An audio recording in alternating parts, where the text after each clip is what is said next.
When it comes to electric vehicles, Audi isn't exactly going all in. I'm going to call it halvesies. They have two new platforms coming out, one for EVs, the other for combustion engine vehicles. This is the Q6 e-tron. Obviously, this one is an EV. And new platform, you know what that means? First drive. The PPE Premium Platform Electric, well, that's well named, underpins the Q6 e-tron. Yes, that means that the PPC, Premium Platform Combustion, will take over gas-powered vehicle duties. So when it comes to those two platforms, Audi is looking at 20 new models by the end of 2026. Yes, that sounds ambitious. Now, when it comes to the Q6, you're looking at 3 different iterations of that model. There's just the regular Q6, there's the Q6 Quattro, and there is the high-performance SQ6. So just a couple of things that I want to mention about the exterior, which I think are super successful. First of all, the headlights, the taillights, just like Audi, these are all customizable. You can kind of do different patterns and different lighting sequences, which I think is super cool. We're looking at a long wheelbase here, really short overhangs in both the front and the rear. I love the stance of this vehicle. It's a little bit more upright and squared off, which I always love. So you're not looking at that kind of jelly bean shape, or like, I think the Audi designer called it a blob of butter, which I think was absolutely inspired and genius. But I love the lines on this. There's one that's nice right up here. There's another sort of corresponding body line right here. I think it's really simply done, but very elegant. I even like this tiny little sort of lip, this fender lip over the wheels and the tires. It gives it just a little bit of a sporty feel, but not like overly aggressive. Same thing with this sort of back end here, a little bit of a sport slope. Overall, the profile of this is absolutely spectacular. I think design-wise, this is a really nice iteration of this vehicle. I certainly wouldn't be embarrassed driving this thing around. Power numbers on all 3 look fairly robust, with the Q6 e-tron making 302 horsepower. It also gets a launch control that can boost that number to 322 horses, but that is not a sustained number. The single motor gets 428 pound-feet of torque to the rear wheels. So on the Quattro model, you're going to get a motor up front. That is going to be good for a combined 422 horsepower, 456 when you're giving it that little bit extra with the launch control. The front motor makes 203 pound-feet of torque.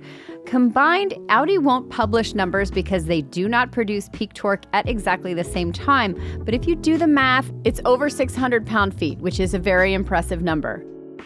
For the SQ6 e-tron, you've got 483 horsepower to work with a goose to 509 horses with that launch control. So yes, that does sound like an adequate amount of power, but keep in mind, we are talking about a vehicle that is between 5,000 and 5,300 pounds. So this is not exactly a kind of delicate wallflower. As far as how that acceleration feels,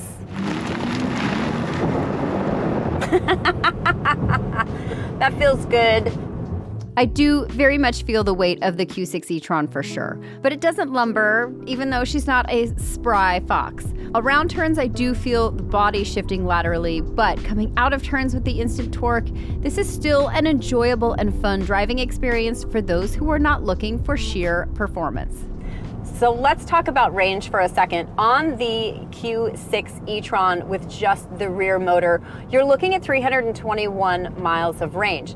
When you add the second motor up front and get your Quattro, you're going to be getting 305 miles for range. Now, when you talk about the SQ6, which is the drive like a maniac thing, of course you're going to pay and you're going to have a sacrifice a little bit. 275 miles of range on that little rocket ship, or big rocket ship, because it's big. Audi has redesigned their motors, making them lighter. They weigh only 260 pounds now. That's down about 20% according to the manufacturer. And you've got a better power to weight ratio than you had before, so things are definitely improving. Because they're smaller, the motor takes up less space. All this to say that Audi's making more efficient EVs now, and you can bet that this will only keep getting better. Charging has also improved from 10 to 80%. You're looking at about 21 minutes to get to that 80% of charge. That also means that in about 10 minutes, you're going to get about 100 miles of range. Those are pretty quick numbers. I think they're pretty comparable. Just make sure that you're really prepared, that you know what's around your house. You go and look and see what the lines are like kind of at peak hours when people are charging. If it were me, I would probably hold off a little bit unless I had that charging capability at home.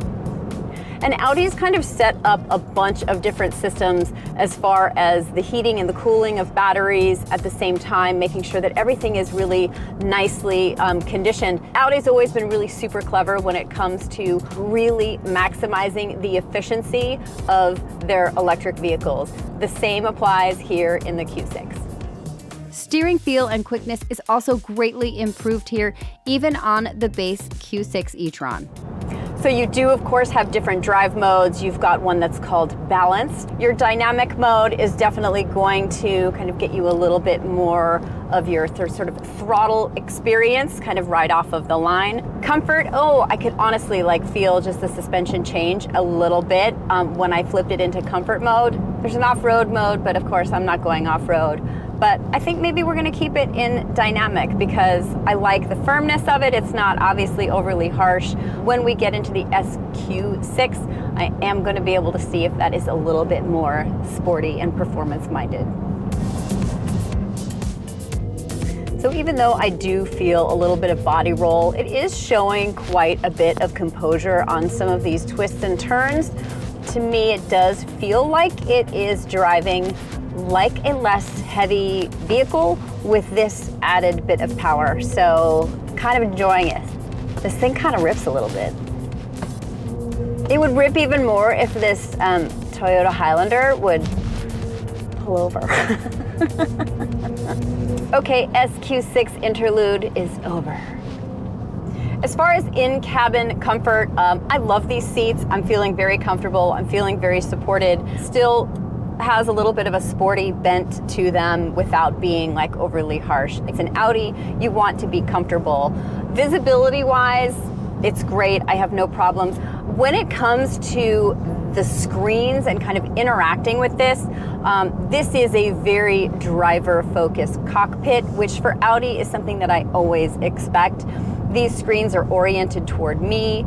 Everything is very visible. The color, the sharpness of the graphics on these OLED screens is, it's next level. I think they're really fantastic. They're kind of lifted up a little bit on the dash, so I really have no problem with visibility underneath the top of the steering wheel. When it comes to that screen over there, which is the passenger screen, there was a long time when I was not a fan of those screens. But I will say now, I do see their value because you can sit in that seat and you can do things like look up points of interest or change the navigation, whereas when I'm driving, I'm not really allowed to do that.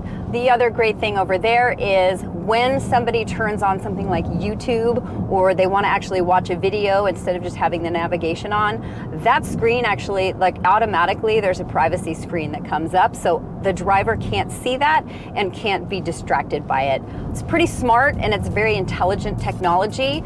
So where I used to call that the divorce package because I don't want anyone messing with my stuff, I'm a little bit more open to them now. See, I can change. I'm flexible. Mostly. The Q6 is considered mid-size, 5-passenger, so it's only 2 rows. When it comes to interior room, they have widened it just a tiny bit, so you're gonna have more shoulder room side to side. You know me, I'm 5'4". I'm not super long-legged person, so of course I'm gonna have plenty of room in here. There's a lot of nice adjustability. I do have plenty of headroom here. Now, when we sit in the second row, we're also gonna see that there's a lot of room back here. They kind of cut out this cool notch right here for people with larger feet. I'm not that person, but that's fine. Tons of leg room back here. You can see it's just kind of cavernous for me. We're not talking about a sport back car here. Again, it's got kind of an upright stance. This is even higher, I think, than the Q8 from what Audi said. So lots of headroom. Even when you get into this middle seat, It's a little bit on the narrow side and you are raised up a little bit, but I still have tons of headroom. I think that's thanks to this like lovely glass roof. And then of course behind a more normal sized person seat right here, there's still a ton of room. It's very comfortable. It's very Audi. We have a nice padded armrest right here. I have air vents. I have heated seats back here. I even have this if I want to block out the sun, but that's just a gorgeous view and I'm not doing that.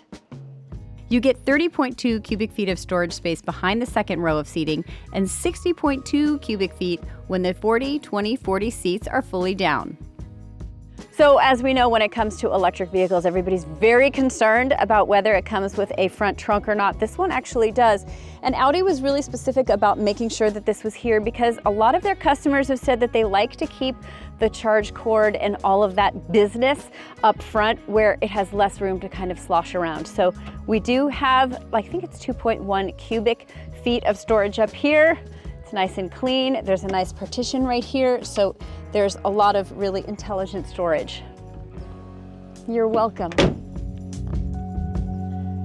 When it comes to the interior of the Q6 e-tron, listen, I don't think you're going to be very disappointed. The materials in here, it's all pure Audi. There's open pore wood in this. The stitching is really lovely. There are nice soft touch surfaces.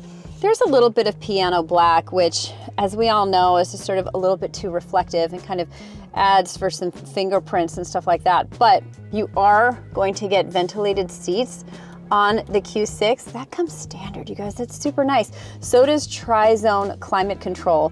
The lighting in here also is so incredible. There's one single light that kind of goes all the way across here, and then it comes all the way under here. So it almost gives the whole dash this effect that it's floating, which I think is really kind of awesome and super cool. I've always loved Audi design. It's always been simple and elegant. Now it's just a little bit more tech forward, but I still think Audi has nailed it when it comes to how beautiful the interior of their cars is. So in addition to these massive screens, this is basically door to door, you can also opt for a head-up display. There are very few knobs and physical buttons in here, which is not always to my liking, but I will say this, the way that Audi has set all of this up, it's kind of easy for me to reach and to touch, again, because like I said, it's sort of oriented toward me, but it's still haptic feedback and I really have to look at it in order to operate it. So to me, that's not always gonna be 100% the safest way to go. I'll be really interested to see if at some point some buttons don't come back into the mix. The new Audi MMI system also uses Android Automotive, which, just so you all know, is not the same as Android Auto, as it doesn't use a smartphone at all. If there's any confusion, you can check out this amazing video that one of my colleagues at KBB did that helps explain the difference. You can still, of course, use Apple CarPlay and Android Auto should you choose, but this new Audi system will allow you to use apps like Spotify, YouTube, and even Zoom. If you are looking to buy the Q6 e-tron, any version of them, or another EV for that matter, Kelley Blue Book can help you find a fair purchase price. If you just click on this link above, you go to kbb.com and check out all the details. The Q6 e-tron also gets, of course, a ton of advanced driver safety features, including adaptive cruise control, swerve and front turn assist, automatic emergency braking, and traffic sign recognition. Adaptive Cruise Control Plus adds lane keeping assist with that adaptive cruise control, giving you not exactly a hands-off situation, but it comes pretty close. Pricing on the Q6 e-tron starts around $65,000. For the Quattro, that goes up $67,000, adding $2,000 for that all-wheel drive and a little bit more power. For the zippy SQ6 e-tron, you're going to spend just shy of $75,000. Audi's come a long way from its first e-tron model. Yes, they are still large and heavy machines that are working on their efficiency and improving yearly. We're getting there, and I think with the new PPE platform, it's going to be happening even more quickly. If a high-tech, premium, all-electric vehicle with absolutely gorgeous design inside and out is on your list, you guys check out the Audi Q6. I think it's going to check off a lot of boxes. Go take it for a spin.